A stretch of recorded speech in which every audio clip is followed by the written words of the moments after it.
Evaluation of learning. Cited previous year question paper analysis shows that one or two questions are regularly asked from this chapter. Focus topics of this chapter are evaluation, SBA, CCE, types of assessment, etc. Learning has been defined as an act of acquiring new or modifying and reinforcing existing knowledge, behavior, skills, values, or performance which may lead to a potential change in generating new information and changing attitudes or behaviors related to the type and range of experience. Thus, it is important to evaluate learning, particularly in education, to ensure learning has actually been achieved or not. So, learning has been defined as the act of acquiring new or modifying or reinforcing existing knowledge, behavior, skills, values, or preferences which may lead to a potential change in generating new information and changing attitudes or behaviors related to the type and range of experience. Evaluation. Education is a continuously changing process and thus needs to be continuously evaluated. Measurement is a precondition for evaluation. Measurement is quantitative and objective while education is qualitative and subjective. Thus, while measurement aims only at ascertaining the quantity, evaluation aims at correcting the weakness discovered. Evaluation is largely based on the educational objective and the learning experience. Thus, it can be correctly represented as the triangle of evaluation: educational objectives and learning experience, evaluation. So, evaluation, educational objective, and learning experience, these three makes a triangle. This is called triangle of evaluation: learning experiences, evaluation, and objectives, educational objectives. Difference between assessment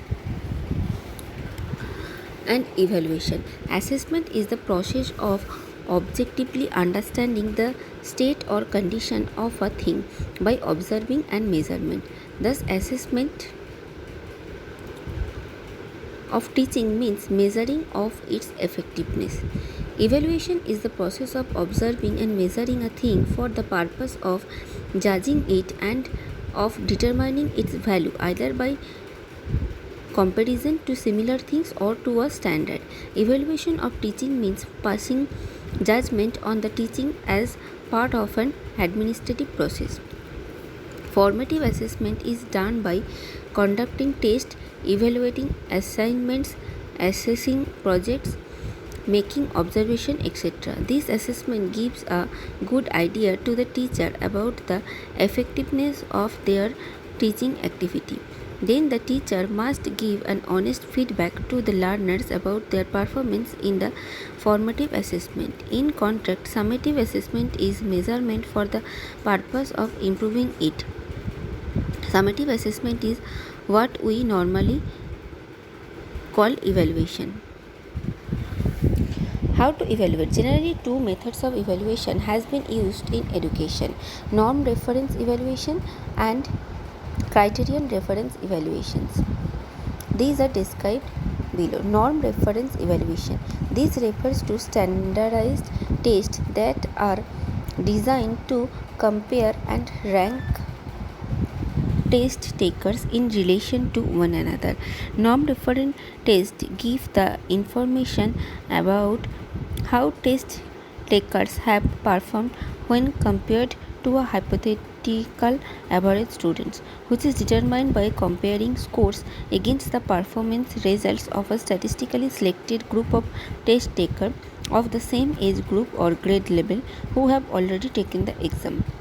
Norm reference achievement is reported as a percentage or percentile ranking.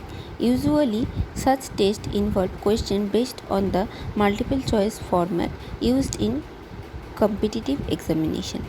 Criterion reference evaluation. Criterion reference test and assessment measure student performance against a fixed set of predetermined criteria or learning standard. This means concise written description of what students are expected to know and be able to do at a specific stage of their education. These are extensively used in school education, where criterion reference tests are used to evaluate whether students have learned a specific body of knowledge or acquired a specific skill, etc. Reason for evaluation. Evaluation of education in school is necessary for ensuring learning takes place. Assessment should provide information about the levels of understanding that students are reaching. Frequent feedback to learners is required to so that learners monitor their learning and activity, evaluate their strategies and their current levels of understanding. Ensures teachers' effectiveness. Teaching can be effective if teachers start by setting students' learning objects instead of about what the teachers will do. Teachers must assess their student based on these primary learning objectives rather than an arbitrary standards. For creating a quality learning environment. A quality learning environment is learner centered. It pays attention to the knowledge, skills, attitude, and benefits that learners bring to the educational setting. Knowledge centered. It takes seriously the needs to help students become knowledgeable by learning in ways that lead to understanding. Assessment centered. It provides opportunities for feedback and revision, and also about the fact that the assessment matches the student learning goals. Community centered. This refers to several aspects of the community, including the classroom as community, the school as a community, and the degree to which students, teachers, and administrators feel connected to the larger community of home, business, states, and nation, and even the world. Types of assessment. There are three kinds of assessment usually used in school education. These are formative, portfolio, and summative. Formative. This occurs over the short term as learners are in the process of making meaning of new content and integrating it into what they already know. Feedback to the learner is quick to enable the learners to change their behaviors and understanding. Formative assessment also enables the teacher to rethink their instructional strategies, activities, and content based on student understanding and performance.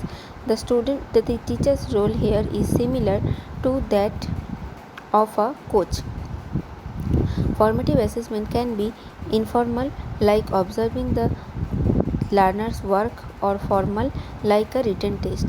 It is the most powerful type of assessment for improving students' understanding and performance. Portfolio. It is also called interim assessment. This takes place occasionally over a longer time period. Feedback to the learners is more formal, using tools of assessment like projects, written assignments, and tests. The learners should be given opportunities to re-demonstrate their understanding when the feedback has been understood and acted upon. Interim assessment can help teachers identify gaps in students' understanding and teachers' instruction. The teacher should address this gap before moving on or by incorporating solution into upcoming instruction and activities. Summative.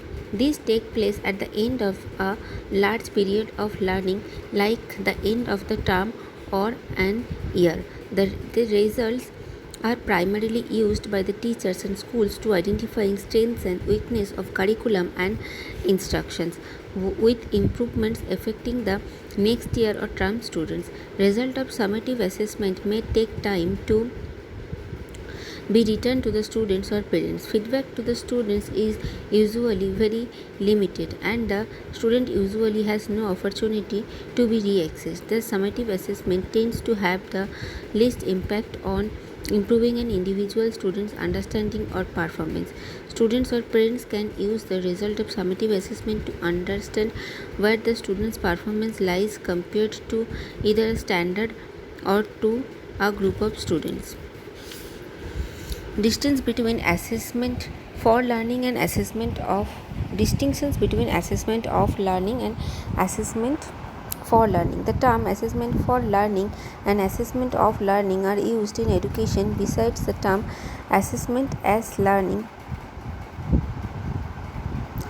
these are explained below.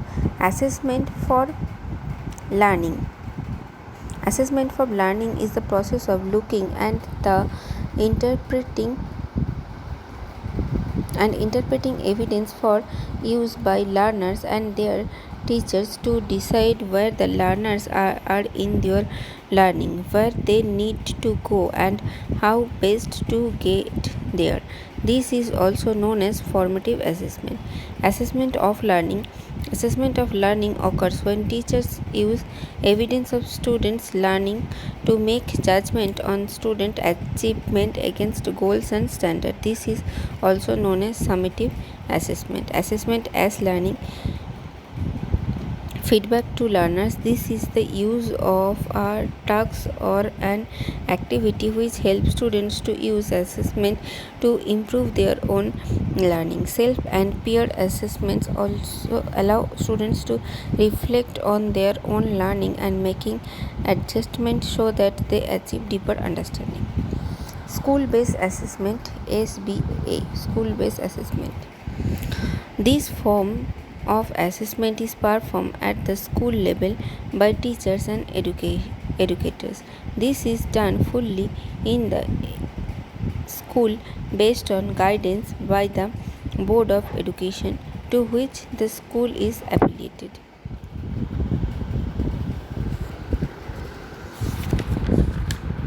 The feature of school-based assessment are follows. It is children-centered, it is child-centered and multidimensional. Thus, it improves the social, physical, emotional and intellectual development of children. The teachers have full authority in school-based assessment without external interference. It is more transparent in nature compared to summative assessment. It provides a good idea to teachers about what the children have learned, how they learn, what difficulties they face, what their interests are, and so on. The traditional educational system used earlier, in which only the school board exam were the determining factors, suffered from various backwards, the most important being that is assessed only the scholastic areas of learning and not the actual capabilities of the learners. It also did not take into consideration the improvement aspects of children's learning. Now, SBA focuses on continuously developing the skills and competencies of children, diagnosing the deficiencies and taking appropriate remedial measures. In this regard, the Central Board of Secondary Education started using SBA in the form of continuous and comprehensive evaluation from 2010 onwards. So, the school-based assessment is also known as CCE or continuous and comprehensive evaluation, which was introduced by the board CBSE, Central Board of Secondary Education, from 2010 onwards. Continuous and comprehensive evaluation, CCE. CCE is a form of school-based assessment that focused on the development of both scholastic and co-scholastic areas of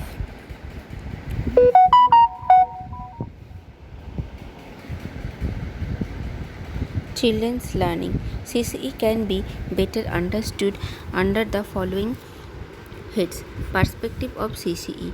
The main objective of CCE is to improve the ongoing teaching learning process by identifying learning gaps through honest feedback. It considers assessment as a method of motivating children to improve their future performance. In CCE, which has been introduced up by the secondary level class 10 by CBSE, the years is divided into two terms. In each term, one summative assessment and two formative assessment are conducted in each subject. Formative assessment involves monitoring and progress of children through classwork, home assignments, quiz, projects, etc. Summative assessment is conducted at the end of each term to judge the children's understanding. Scholastic and scholastic domains. While scholastic areas related to intellectual development involving curricular subjects, assignments, project works, tests, etc., co-curricular scholastic areas cover development of psychomotor skill, life skills, attitudes, etc. Actual practice. Both the scholastic and scholastic domains are important for a child's development and both should be properly evaluated. According to CBSE, the assessment in scholastic areas is to be done by the school using multiple techniques based on identified criteria. Assessment of life skill is to be done by schools on the basis of indicators of assessment and checklisted. However, in actual practice, the scholastic domain is always dominant while the scholastic domains get ignored. The scholastic areas assessment is done only as a formality by the teachers. To make up the deficiencies in the scholastic domain of schools, some parents help the students in developing their own interest through various means.